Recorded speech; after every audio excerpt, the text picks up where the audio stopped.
بسم اللہ الرحمن الرحیم۔ السلام علیکم ناظرین، دنیا نیوز پر آپ دیکھ رہے ہیں پروگرام نقطہ نظر۔ میں ہوں آپ کا میزبان محمد اجمل جامی، میرے ساتھ تشریف رکھتے ہیں مجیب الرحمان شامی صاحب۔ سب سے پہلے دیکھیے آج کے موضوعات۔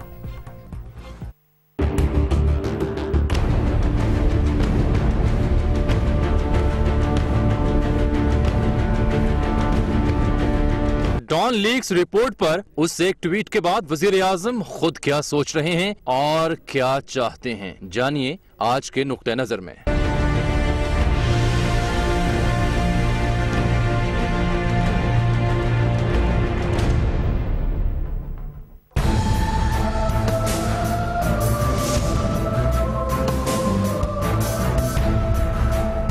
طارق فاطمی کا دفتر خارجہ اور ساتھیوں کے نام خط، خود پر آئے تمام الزامات مسترد کر دیے، کہا 5 اشروں تک ملک کی خدمت کی الزامات تکلیف دہ ہیں۔ طارق فاطمی پر کیا الزامات عائد کیے گئے؟ کیا ڈان لیکس رپورٹ پبلک کرنے سے سول ملٹری تعلقات بہتر ہو جائیں گے؟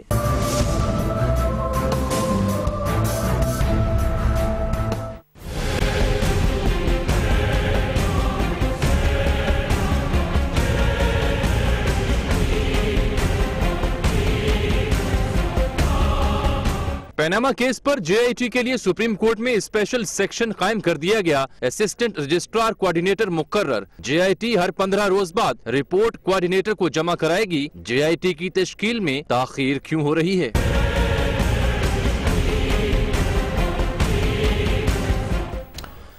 شام صاحب، جب سے ڈان لیکس رپورٹ اس کا نوٹیفیکیشن جاری ہوا، اس پر فوجی ٹویٹ کے ذریعے رد عمل سامنے آیا، اس کے بعد کسی بھی اور موضوع پر عوام سے اگر آپ بات کریں کہ اس پر آپ کچھ جاننا چاہتے ہیں تو لوگ کہتے ہیں نہیں، اسی پر ہمیں بات سننی ہے، اسی پر کچھ جاننا ہے، کوئی آپ کی سوچ سمجھ کے بارے میں ہمیں جاننا ہے۔ اور بالخصوص جو سب سے اہم، کون سے عوام ہیں جن سے بات بھی جو آپ کو ملتے ہیں، جس سے بات تو آپ کو کوئی انٹرنل پول کرایا لگتا ہے؟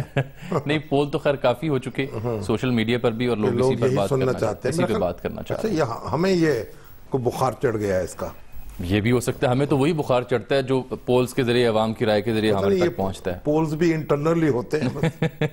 نہیں، سوشل میڈیا پہ تو خاصے یعنی پبلک ہوتے ہیں، اوپن ہوتے ہیں، سائنٹیفک طریقہ تو نہیں ہوتا نا، کوئی آدمی ہاں جس کا اکاؤنٹ ہے وہ آکے رائے کا اظہار کر سکے، اور ایک آدمی 4 5 6 7 اکاؤنٹ سے بھی بات کر سکتا ہے، وہ بھی کر سکتا ہے بالکل۔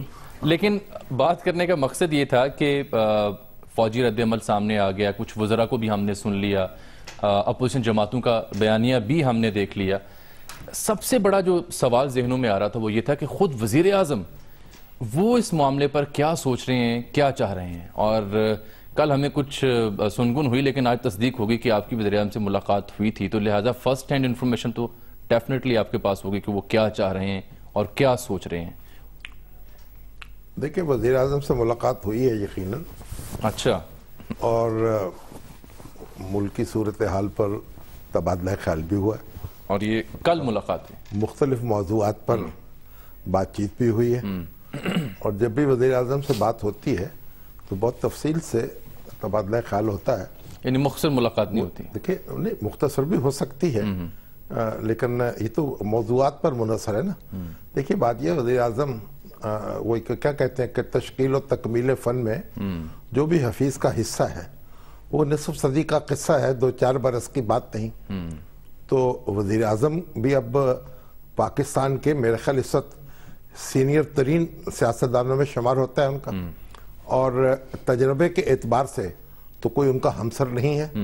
3ری بار وہ وزیر اعظم منتخب ہوئے، پنجاب کے وزیر اعلیٰ رہے، پھر آپ دیکھیے کہ اقتدار سے ہتھکڑیاں لگا کر ان کو رخصت کیا گیا، ایسی کال کوٹری میں رکھا گیا جہاں سے آسمان نظر نہیں آتا تھا، پھر ان پہ اینٹی ٹیررسٹ کورٹ میں مقدمہ چلایا گیا، عمر قید کی ان کو سزا دی گئی، پھر جلا وطنی جو ہے ان کو نصیب ہوئی، پھر واپس آئے، اور بہت سے لوگ یہ سمجھ رہے تھے کہ یہ ان کا باب سیاست کا بند ہو گیا پاکستان میں، لیکن واپس آئے، لوگوں نے سر آنکھوں پر بٹھایا، اور پھر انتخابات میں کامیاب ہوئے، اور اب 3ری بار وزیر اعظم ہے۔ آج تو لیا میں بھی گئے ہوئے تھے نا، وہاں بھی انہوں نے ایک عوامی اجتماع سے خطاب کیا۔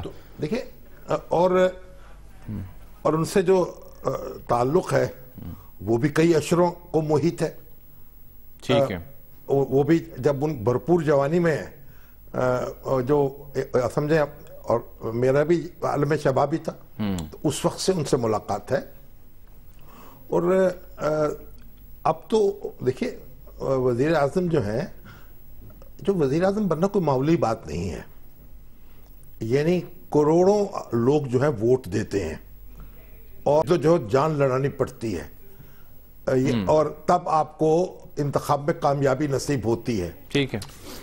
تو جو ہماری یعنی 1958 کے ماشاء اللہ کے بعد، ماشاء اللہ سے پہلے تو ظاہر ہے کہ لیاقت علی خان بہت پاپولر اور بہت مضبوط وزیر اعظم تھے، اور اس کے بعد جو بہت مضبوط وزیر اعظم ہوئے اس ملک کے، یعنی یہ جو ایک دو حصوں میں تقسیم ہوا اس کے بعد، تو وہ ذوالفقار علی بھٹو صاحب تھے. جی. اور اس کے بعد دوسرے جو مضبوط وزیر اعظم ہوئے وہ خود نواز شریف صاحب تھے.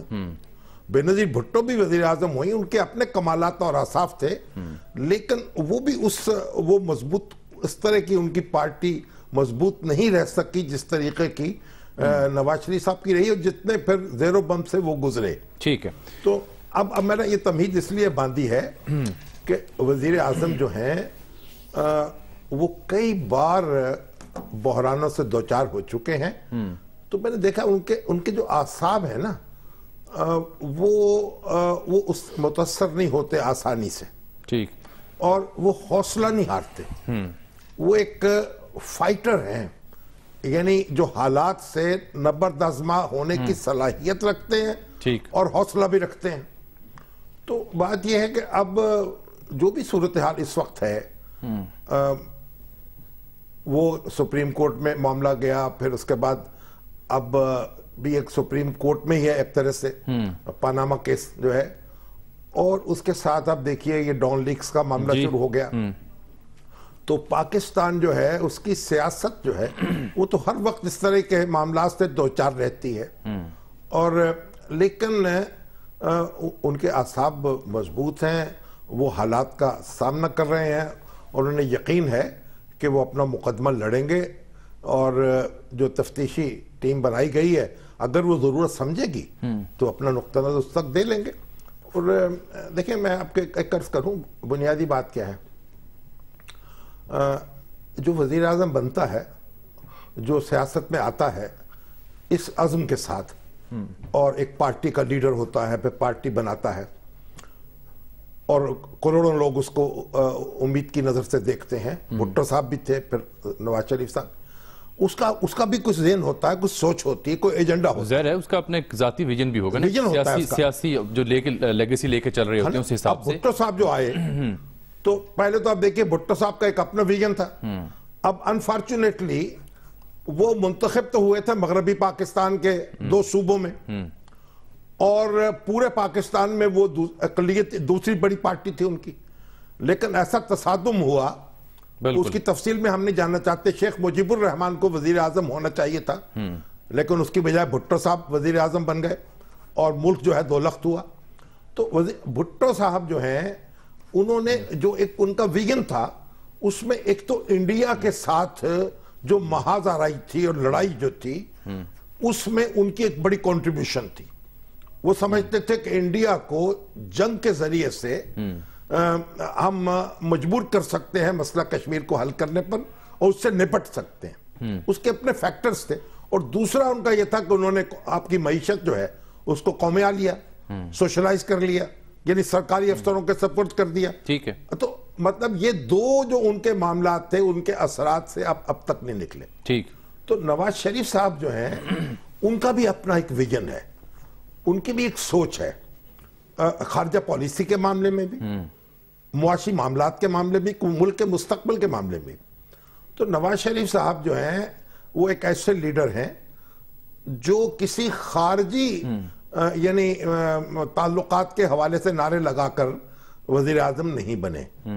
ان کا وہ چاہتے ہیں کہ ہمسایوں سے اچھے تعلقات قائم ہوں، اور اس میں پاکستان اپنی سی کوشش کرے اور معاشی ترقی کی طرف توجہ دے، اور جو مقابلہ ہے نا ہمسایوں سے، وہ ہو معیشت کے میدان میں، سماجی ترقی کے میدان میں، اور اس کے لیے ایک ماحول سازگار فراہم ہونا چاہیے. اس کے لیے اقدامات ہونے چاہیے. آپ کو معلوم ہے جب پاکستان نے ایٹمی دھماکہ کیا اور پاکستان ایک ایٹمی طاقت بنا، اس وقت انہوں نے کسی دباؤ کو خاتمے میں لائے بغیر ایٹمی دھماکہ کیا. تو واجپئی صاحب جو تھے، وزیر اعظم واجپئی، ایک بس پہ بیٹھ کے پاکستان آئے. جی ہاں. یہ ایک تاریخی موقع تھا اور ان کے ساتھ یعنی جو معاملہ ہو رہا تھا ایک خیر سگالی کی فضا تھی، اور واجپئی صاحب نے پہلی بار یہ کہا کسی ہندوستانی وزیر اعظم نے، کشمیر کا مسئلہ ہم انسانیت کے اصول کے مطابق حل کریں گے. یعنی جب کہا گیا جو ہندوستانی دستور کے مطابق تو کشمیر حصہ ہے اس کا، تو واجپئی جی نے کہا کہ نہیں، ہم دستور سے بالاتر ہو کر حل تلاش کریں گے. لیکن کارگل ہو گیا. کارگل نے وہ سارا بساط جو ہے، ساری بساط اس کو تہس نہس کر دیا، درم برم کر دیا. اور نواز، اس کے بعد جو کچھ ہوا، نواز شریف صاحب جلا وطن ہوئے، وہ ایک لمبی کہانی ہے. اب پھر یہ ہوا ہے، اب نواز شریف صاحب یہ چاہتے ہیں کہ بات چیت کے ذریعے سے مسائل حل ہوں. افغانستان کے ساتھ، یہ تو ہوگی نا ہمسایوں کے ساتھ معاملات کی، انڈیا کے ساتھ، چائنا جو ہے اس کے ساتھ. دیکھیے انہوں نے چائنا کے ساتھ جو سی پیک ہے اس کو کتنے شدت کے ساتھ اس پہ عمل شروع کیا. تو اس لیے ان کا جو ویژن ہے وہ معاشی ترقی کا ہے. اب وہ چاہتے ہیں کہ ان کے اب یہ ان ویژن کے مطابق کام ہو. اب جب اس میں انٹرپشن ہوتی ہے، اس میں کچھ ایسی روڑے اٹک جاتے ہیں، پھر ان کو جنجلاہٹ بھی ہوتی ہے، پھر ایک غصہ بھی ہوتا ہے، پھر یہ بھی ہوتا ہے کہ یہ راستہ جو ہے کشادہ کیوں نہیں ہو پا رہا. تو اب کیا چاہ رہے ہیں وہ؟ اب وہ چاہ رہے ہیں کہ ملک جو ہے وہ دستور کے مطابق چلے، ہر ادارہ اپنے اپنے فرائض ادا کرے، اور قانون جو ہے اس کے مطابق راستہ ہو، اور ملک جو ہے وہ آگے بڑھے. سی پیک جو ہے وہ اسے مکمل کیا جائے، منصوبے مکمل ہوں. ٹھیک. اب اس میں جو اب چیزیں پیدا ہو رہی ہیں، ظاہر ہے اس میں کچھ رکاوٹ پیدا ہو رہی ہے سیاست ان میں. اب دیکھیں نواز شریف صاحب جو ہیں، آپ یہ نہیں کہہ سکتے کہ ان کی کمزوریاں نہیں ہیں یا ان سے کوئی غلطیاں سرزد نہیں ہوتی. اور میرا خیال یہ بھی کوئی ایسی صورت ہے کہ میں سمجھا نواز شریف صاحب کا رابطہ جو ہے کچھ کٹا ہے لوگوں سے، اپنی پارٹی سے کٹا ہے، اسمبلی سے کٹا ہے، اور ان کی مطلب یہ باتیں تو ہیں، لیکن ان کا وہ اب چاہتے ہیں کہ اپنے ویژن کے مطابق وہ آگے بڑھ سکیں، اور راستے کی رکاوٹیں جو ہیں ان کو دور کرنے کی کوشش کر رہے ہیں. وہ آپ نے بڑی تفصیل سے واضح کر دی صورتحال، وہ ان کی اپروچ کیا ہے، لیکن آگے بڑھنے کے لیے جیسا وہ خود چاہ رہے ہیں اس کے لیے ضروری ہے کہ وہ سب لوگوں کو ساتھ آن بورڈ لے کر چلیں، جو ادارے ہیں وہ بھی آن بورڈ ہوں، یعنی وہ جو رکھنے ہیں وہ نظر رستے میں نہ ہوں. اس کے لیے پھر وہ کیا چاہ رہے ہیں، کیا کیا جائے گا کہ وہ جو پرابلمز آ رہی ہیں، جو ہرڈلز آ رہی ہیں، ان کو کیسے دور کریں گے وہ؟ دیکھیں ایک تو دور کرنے کی کوشش ہو رہی ہے، چاہے دل پر پتھر رکھ کر ہو رہی ہو. یعنی یہ ڈان لیکس کا معاملہ ہوا، اب اس کی عجب کہانی ہے، یہ کیا لیکس تھیں، یہ کیوں آئیں، یہ کیسے اس کہانی بنی، کیسے ایک بات سے بتنگڑ بنا، اور پھر اس کے نتیجے میں آپ دیکھیے کیا ہوا ہے. نتیجے میں وزیر اعظم نے اپنے جو 2 قریبی رفیق ہیں ان کو سبکدوش کیا ہے، پرویز رشید صاحب کو بھی اور طارق فاطمی صاحب کو بھی. پرویز رشید صاحب جو ہیں ان کا بھی، ان کی صلاحیت کا بھی زمانہ معترف ہے، اور طارق فاطمی صاحب کی خدمات جو ہیں وہ بھی آپ ان سے انکار نہیں کر سکتے. اب تو انہوں نے خط بھی لکھ دیا نا، آج خط لکھا ہے، اس میں بڑا دل کو جوڑنے والا خط ہے. اپنے دوستوں کو، اپنے جو رفقا ہے فارن آفس کے، ان کو لکھا ہے. سارے مشنز جو ہیں پاکستانی ان کو بھیجا ہے کہ دیکھیے ایک شخص جس نے 50 سال اس ملک کی خدمت کی ہے، کیسے ایک مفروضوں پر مبنی صورتحال کا وہ شکار ہو گیا. اور ادھر آپ دیکھیے پرویز مشرف صاحب جو ہیں وہ ملک سے باہر بیٹھے دندنا رہے ہیں. جس ملک نے، جس شخص نے آئین توڑا، جس نے کرگل، اب تو وہ سیاست میں کردار ادا جس نے کرگل کی واردات کی، جس نے ججوں کو قید کیا، جس نے 2 دفعہ دستور شکنی کی، اب وہ یہ درس دے رہا ہے باہر بیٹھ کے کہ قانون کیا ہوتا ہے اور سیاست کیا ہوتی ہے. اور جو لوگ ملک کی خدمت کی، جن لوگوں نے، ان کو مفروضوں کی بنیاد پر کہا کہ جناب ان کو ایک ان کا کیریئر ختم کر دیا جائے. تو اس طرح اب دیکھیں طارق فاطمی صاحب سے میرا کوئی ذاتی کوئی دوستی نہیں ہے ان سے، لیکن میں ایک پاکستانی سیاست کے طالب علم کے طور پر، ایک اخبار نویس کے طور پر معترف ہوں ان کی صلاحیت کا. اور اس وقت دیکھیے روس پیدا ہوئے ڈھاکہ میں، اور روسی زبان تو بڑی قدرت رکھتی ہے. اس وقت کی جو سیاست ہے اس میں ایک بڑا رول تھا ان کا. لیکن ان کو تو یہ کوئی بہت بھاری فیصلے تھے جو کرنے پڑے ہیں وزیر اعظم کو. کڑوا گھونٹ انہوں نے پیا ہے. اور لیکن کڑوے گھونٹ کی بھی تو کوئی حد ہونی چاہیے نا.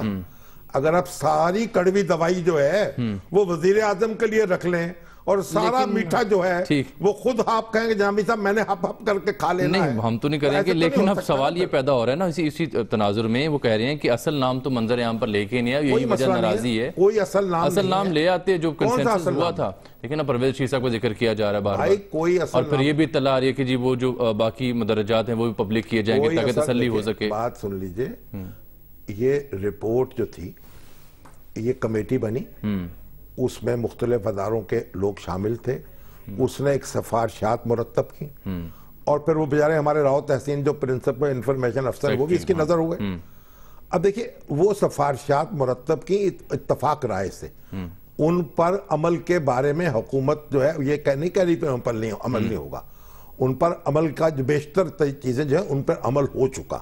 لیکن اگر آپ اس طریقے سے حکومت کو ڈیل کرنا چاہیں کہ اس کو ٹویٹ کے ذریعے آپ ان کو نیچا دکھائیں اور آپ ان کو سمجھیں کہ یہ جناب دیکھیں اقتدار جو ہے، اقتدار کی خاطر ہر چیز قربان نہیں کی جا سکتی.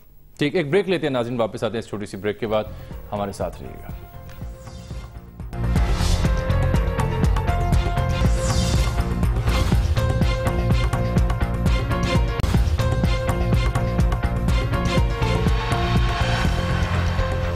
ویلکم بیک ناظرین. شام صاحب، فاطمی صاحب کو تو بڑا پرتپا قسم کا الوداعی ان کا ڈنر دیا گیا، کھڑے ہو کر تالیاں ان کے لیے بجائی گئیں اور ان کے اعزاز میں بڑے اچھے کلمات کہے گئے، اور پھر انہوں نے وہی جملے دہرائے جو انہوں نے خاتمے بھی دہرائے ہیں.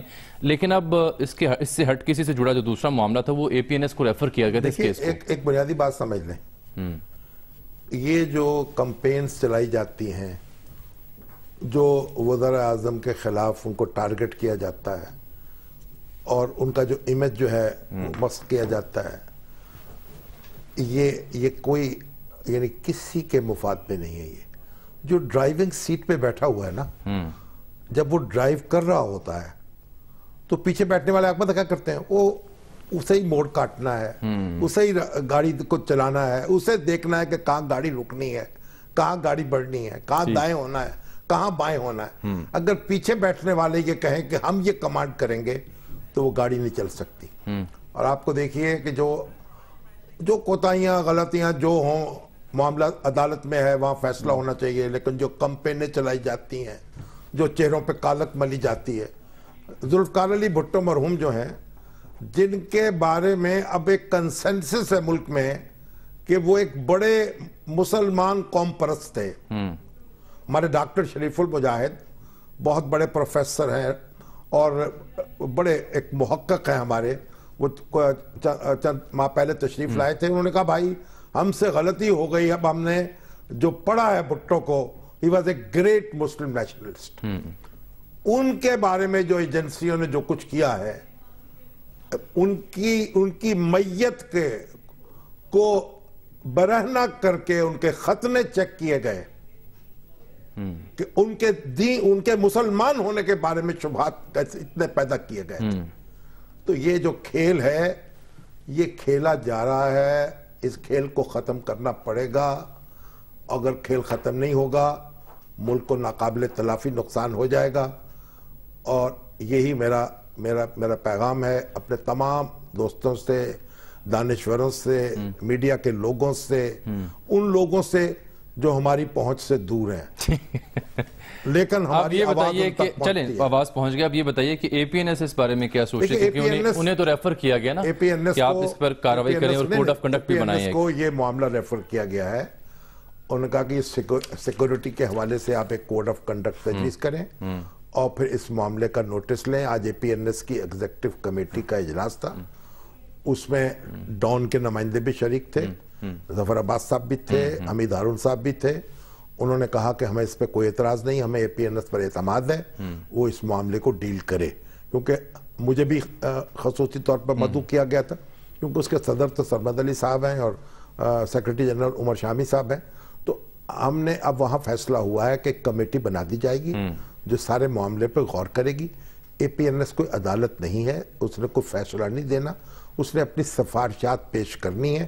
ابھی حکومت کی طرف سے تحریری طور پر کچھ چیز موصول نہیں ہوئی, پہلے تحریری خط آ جائے, پھر اس کے بعد ہم چاہیں گے کہ وہ رپورٹ ہمیں بھیجی جائے تاکہ ہم دیکھیں کہ الزام کیا ہے, جائزہ کیا لینا ہے, اور اور یہ بھی دیکھنا ہے کہ اخباروں کی ورکنگ جو ہے.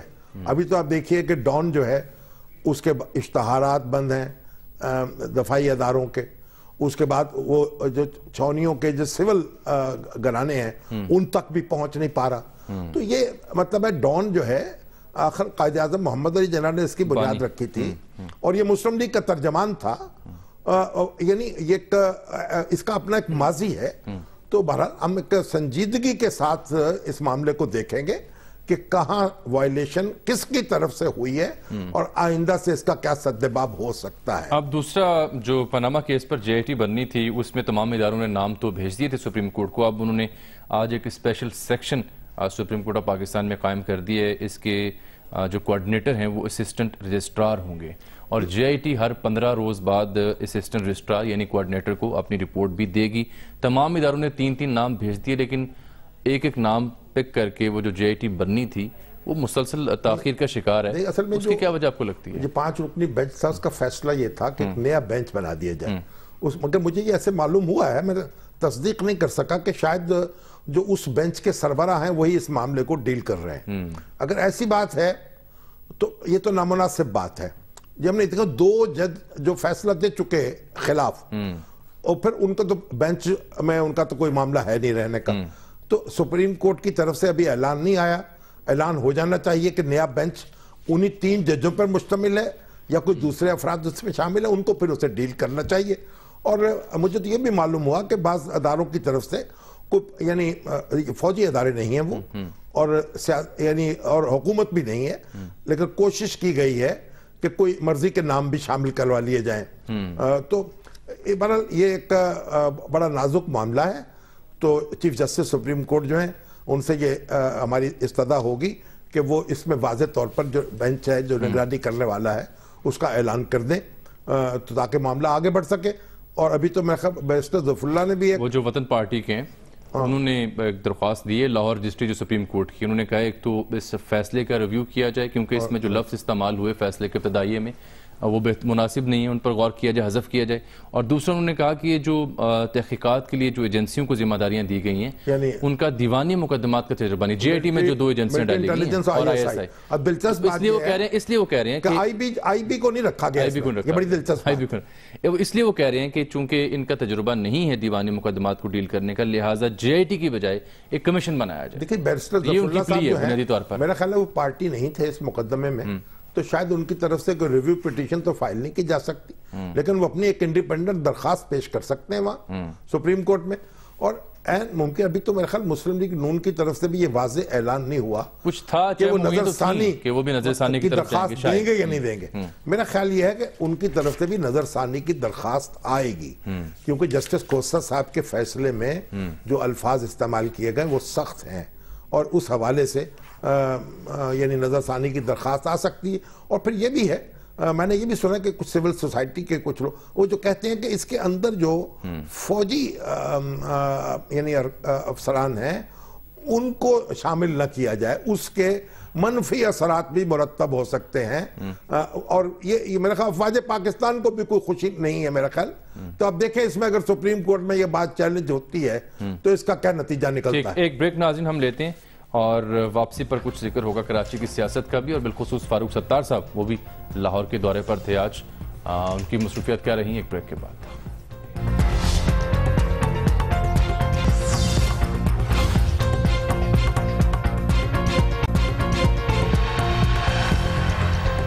ویلکم بیک ناظرین. فاروق ستار صاحب جی لاہور کے دورے پر ہیں, اور کراچی بھی سیاسی سرگرمیوں کا مرکز تھا. پچھلے 2-4 دن میں آج جماعت اسلامی کا دھرنا کہ الیکٹرک خلاف ختم ہوا, گورنر نے مطالبہ سننے کی یقین دہانی کرائی. لیکن فاروق ستار صاحب جب لاہور آئے تو ایک تو انہوں نے لاہور ہائی کورٹ بار سے خطاب کیا، اپنے ایک وکلا ونگ کی تشکیل بھی آج ہوئی، داتا دربار بھی حاضری دی، اور پھر لاہور پریس کلب میں صحافیوں سے انہوں نے ملاقات کی، پریس کانفرنس بھی کی. تو ان سے سوال ایک پوچھا گیا کہ کیا جو متحدہ کا نیا روپ ہے یہ متعلقہ جگہوں پر متعلقہ حلقوں میں قبول اسے کر لیا گیا ہے؟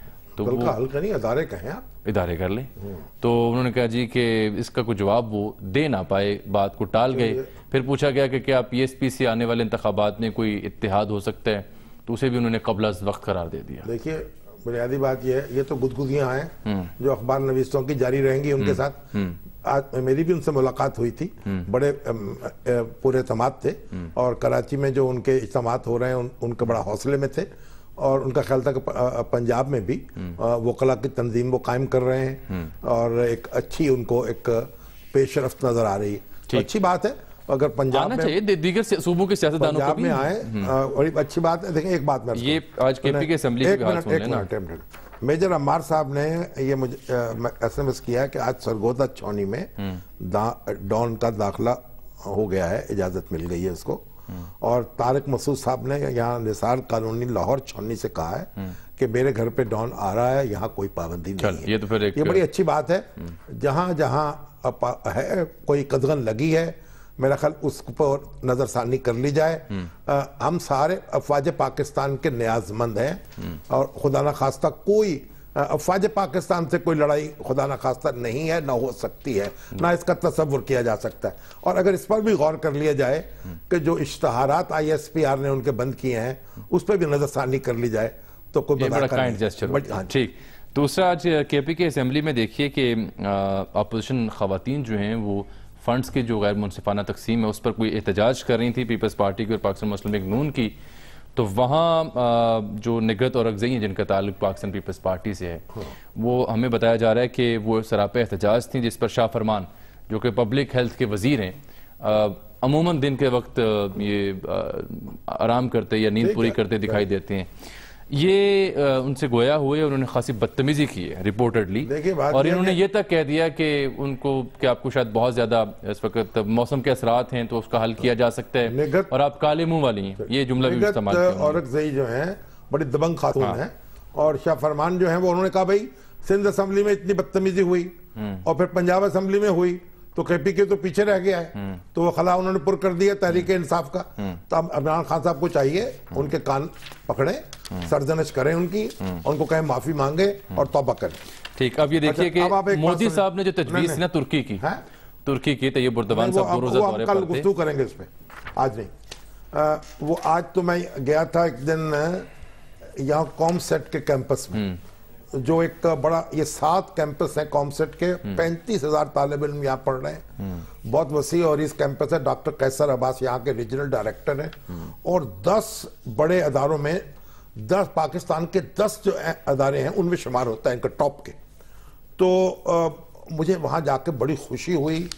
طلبہ کی ایک بڑی تعداد جو ہے وہ بغیر فیس کے پڑھ رہی ہے.